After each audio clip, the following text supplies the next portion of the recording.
Thank you, Mr. Speaker, and thank the chair of the House Energy and Commerce Committee, my dear friend, Ms. McMorris-Rodgers, for yielding and for bringing this legislation, H.R. 22, to the floor, such an important piece of legislation to start standing up for America's national security. Because if you think about the Strategic Petroleum Reserve, just think of the first word in that name, strategic. It's there for America's national security. SPRO, as it's referred to, first of all, raiding SPRO, which President Biden has done over and over and over again, depleting 40% of our national security strategic reserve, not to move world oil prices. As you can see, Mr. Speaker, multiple times, starting in November of 2021, President Biden has raided SPRO because he's attacked American energy.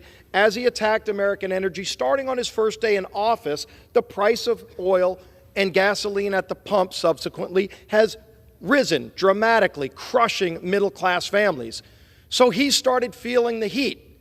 Now, his answer should have been reverse the failed policies that are dramatically increasing gas prices by crushing American energy. But no, that's not what President Biden did, because the extremists on the left don't want that. They won't allow him to do it. So then he turned to SPRO, and he said, well, maybe we can just try to trick the American people by raiding SPRO. So he did. And when he raided it, what happened? You got a sugar high for about a week, and boom, the price started going back up again, because the world markets recognized President Biden has taken American energy off the market. We, by the way, Mr. Speaker, we are the only country in the world that can produce massive quantities of oil that is a free market country. The rest of the countries that have an abundant supply are cartels. OPEC, Russia, Iran, Venezuela, they want a high price. The only check and balance to high prices of oil is a free market producing America. And by the way, if you want to hide behind the Green New Deal and global warming and whatever other name they attach to it, climate change, they change the name every couple of years because the American people figure out that all it is an attack on American energy. And so the price keeps going up because we're shutting off the cleanest producing country in the world. You want to lower carbon emissions in the world? Produce more oil in America. It's not just about creating more jobs. It's not just about our national security, Mr. Speaker.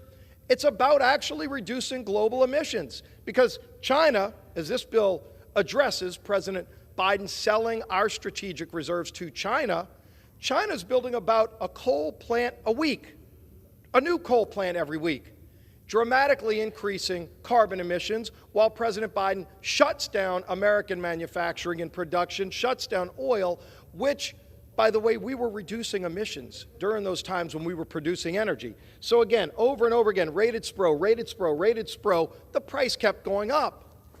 What went down is America's national security. And that's what we're getting to the heart of here. 40% of our reserves. Now, you've got two different ways to get energy. We can actually produce it. As the moniker right above the Speaker's rostrum says, let us develop our natural resources. We've got natural resources. We've got the best technology in the world. We can produce it cleaner than anybody else in the world. And so as long as we're producing energy, it actually can lower the cost. And so we don't just produce enough for ourselves because, by the way, if we weren't allowed to export energy, then you would see a decrease in production. You would see a decrease in exploration. It's like a farmer. If a farmer can only produce and sell in America, they're going to plant a lot less because they can't have access to world markets. You want to have access to world markets. But you want to also have a reserve in case, not in case you have a failed policy, as is what we're seeing with President Biden. You want a reserve in case there's a natural disaster.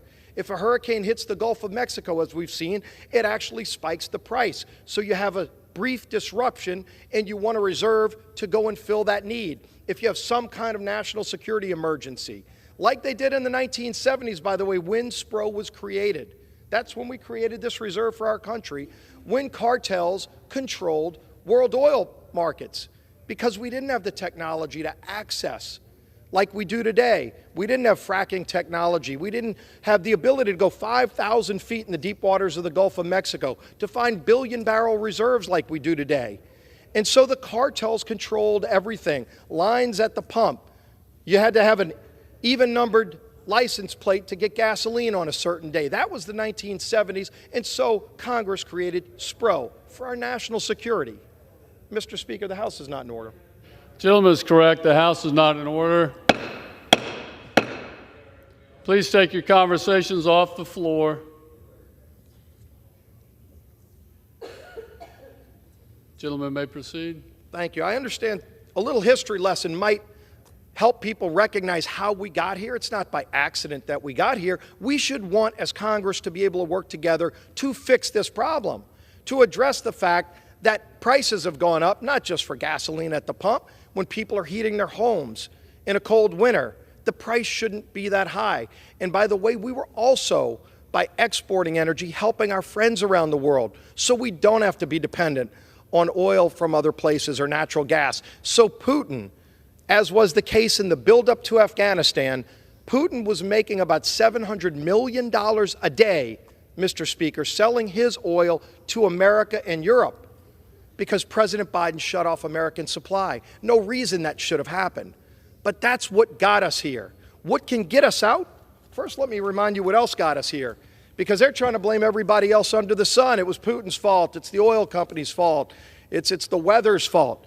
It's President Biden's fault. Day one, he started mountains of rules and regulations. These aren't laws passed by Congress, by the way. These are rules and regulations that have come out of the Biden administration just in the last 2 years, attacking American energy, not foreign countries. President Biden was okay with pipelines from Russia to Europe, but he said no on day one to a pipeline from Canada to America. So all of these actions had a cost. The cost is dramatic prices at the pump for hardworking families, crushing the lowest income families amongst us. What agencies, by the way, are represented here? Department of Energy went after American energy. Department of Energy Regulatory Commission. The Securities and Exchange Commission, through woke policies, going after American energy. The Department of Agriculture, yes, went after American energy in these rules and regs. The Council on Environmental Quality. The Department of State, that gets to the Keystone Pipeline.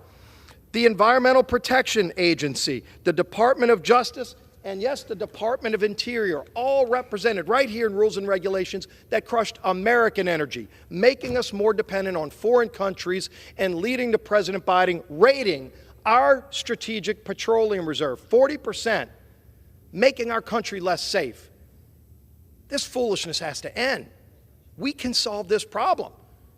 Now, Ms. McMorris-Rodgers and her committee, they actually have real ideas about how to solve this problem. The good news is, Mr. Speaker, under this majority, we're going to be bringing bills through committee to the floor to fix this problem.